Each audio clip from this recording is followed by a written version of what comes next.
Welcome back, Broncos country. We've officially entered that quiet stretch of the offseason where the games have stopped, but the takes, they're just heating up. And while the headlines might slow down, this is when real fans start digging deep.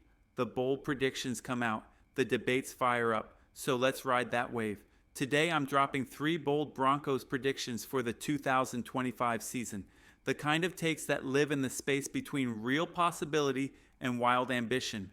They might sound bold, even crazy, but deep down, there's a path where they all come true. Before we dive into those, let's take a quick look at something ESPN analyst Jeff Legwold recently said.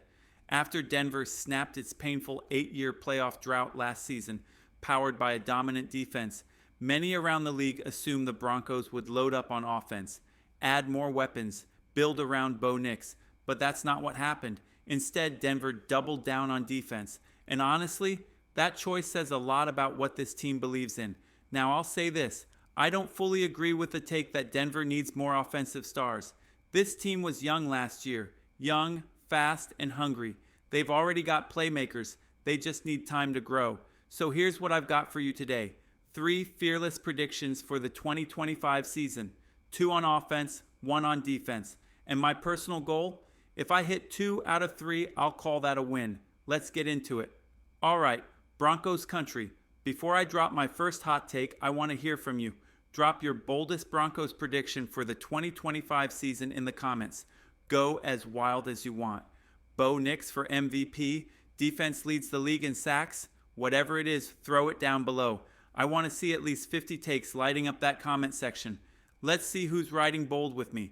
Now let's get to business. Starting on the offensive side of the ball. Hot take number 1. Bo Nix finishes top 5 in MVP voting. Yeah, you heard that right. Some of you might have heard me float this before, but let's really break it down. Because this isn't just blind hype, there's a real case to be made. Look back at his rookie campaign in 2024. The first few weeks, they were rough. Classic rookie struggles. The NFL speed hit him hard.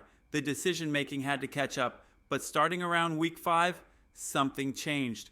We saw Bo Nix grow up before our eyes. From that point on, he looked like a completely different quarterback. Smoother in the pocket, quicker in his reads, more confident with every snap. He started to get it.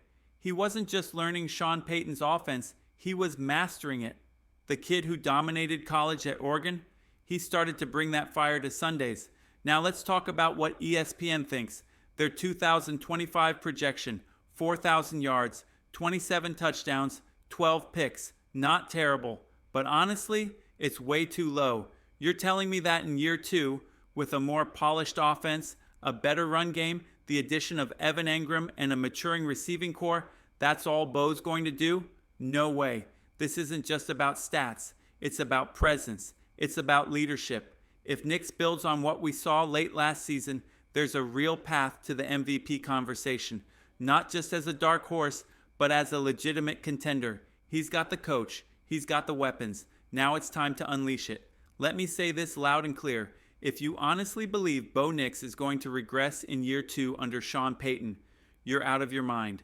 Think about it. Second year in the same offensive system, more chemistry with his teammates, more confidence, and an even deeper playbook. If anything, 2025 is the year Nix takes off. Now here's what I'm projecting for Bo in 2025. 67.3% completion rate, 4,000 passing yards, 33 touchdowns, 9 interceptions. That's not just a solid year, that's a statement season. And those numbers, absolutely strong enough to land him inside the top 5 of the MVP race. Is he a lock to win the award? Not necessarily. He'll be battling some of the best in the league. But if he plays up to his ceiling, he belongs in that elite conversation. Here's how I see the MVP field shaping up this year. Early predictions, of course. Josh Allen, Lamar Jackson, Bo Nix, Jaden Daniels, Saquon Barkley. Every single one of these players is trending upward. And honestly, Saquon should have been crowned MVP last season. That rushing campaign was one of the most electric we've ever seen. But let's bring it back to Bo. Some fans still don't take him seriously. Outside of Denver, you'll hear ridiculous comparisons. People saying he's just a taller Brock Purdy. That's nonsense. Bo Nix is not just a system guy. He's a leader. He's a baller. And he's got the heart to go toe-to-toe with the best in the league. So here's the question for you. Will Bo Nix finish top 5 in MVP voting this season? Yes or no? Drop your answer in the comments. Let's see who believes. That wraps up bold prediction number 1. Let's move to number 2. And yep, we're still staying on offense. Let's keep the fire burning. And this next one revolves around one of the Broncos' newest offensive weapons. Bold prediction number 2. Harvey racks up over 1,200 scrimmage yards in his rookie season. That's right, over 1,200 yards straight out the gate. Now, some analysts might scoff at that. With all the running backs taken in this year's draft, why place your bet on Harvey? Here's why. Sean Payton has a plan, a clear one, and Harvey fits it like a glove. The vision for Denver's backfield in 2025 isn't hard to see. J.K. Dobbins is the punisher, the one who lowers his shoulder and slams through defenders on early downs. He's the tone setter, the power runner. But Harvey, he's the lightning. This kid's not just going to carry the ball, he's going to line up all over the field. Expect to see him split out wide, coming out of the slot and slipping through gaps for big chunk plays in the passing game. He brings the kind of dual threat versatility that can flip the field in a single snap. Yes, Dobbins has good hands too, but Harvey's burst and agility make him a matchup nightmare in space. If he stays healthy and Peyton sticks to the creative schemes we've come to expect, Harvey could quietly become one of the most productive rookie backs in the league. This isn't just a hunch, it's a belief in the system, the talent, and the opportunity. Over 1,200 scrimmage yards in year 1. That's the prediction. Write it down. And next up, we're shifting the spotlight to the other side of the ball, defense. Sean Payton didn't just draft Harvey to fill space on the depth chart. He sees him as a weapon, a joker, as Payton likes to call it. Think Alvin Kamara in his prime, but with even more juice in the run game.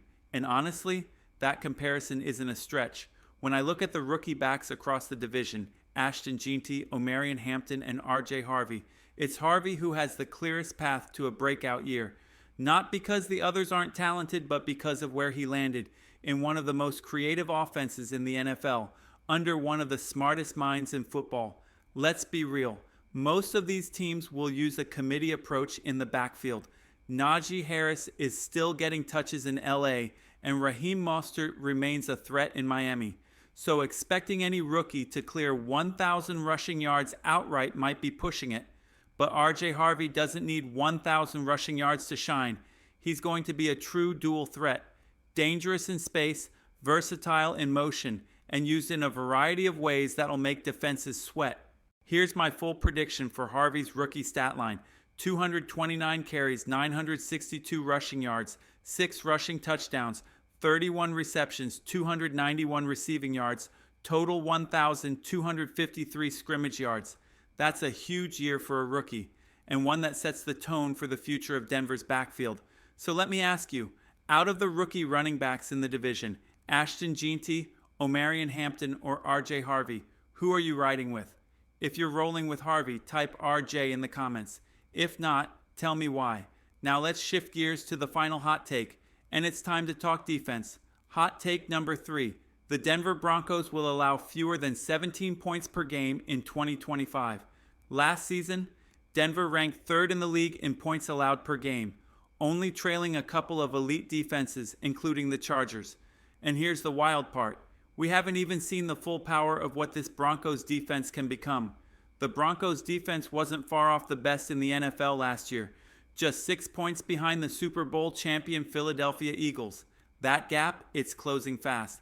And based on what we've seen, what we've added, and how this unit is developing, Denver might be on the verge of building one of the best defenses the NFL has seen in the last 20 years. That's not hype.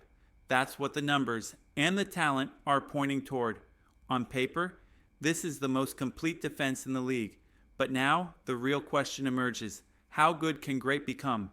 What's the true ceiling for this defense? How dominant can they actually be? It all starts up front with the pass rush. Jonathan Cooper, Zach Allen, John Franklin Myers, Nick Bonito. That's a front capable of causing nightmares for opposing quarterbacks. These guys don't just get pressure, they live in the backfield, and they're only getting better, but it doesn't stop there. The secondary has been loaded up too. Pat Surtain II is still the best corner in football. Jair Brown is set to lock down the nickel. Brandon Jones just came off a career year. Talanoa Hufanga, one of the hardest hitting safeties in the league, now joins the mix. And Riley Moss continues to grow as a rock-solid CB2. This defense is stacked, physical, smart, and aggressive. Every level of it has a game changer. Every snap is a chance to flip the game. So yes, even with the defending champs out east, I'm saying it loud. This is the best defense in football. And by the end of 2025, it could be remembered as one of the most dominant of the modern era.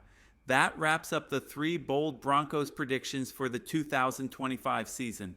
Now it's your turn. Do you agree? Drop your takes in the comments and let's ride into this season with energy, belief, and fire. Broncos country, we're just getting started.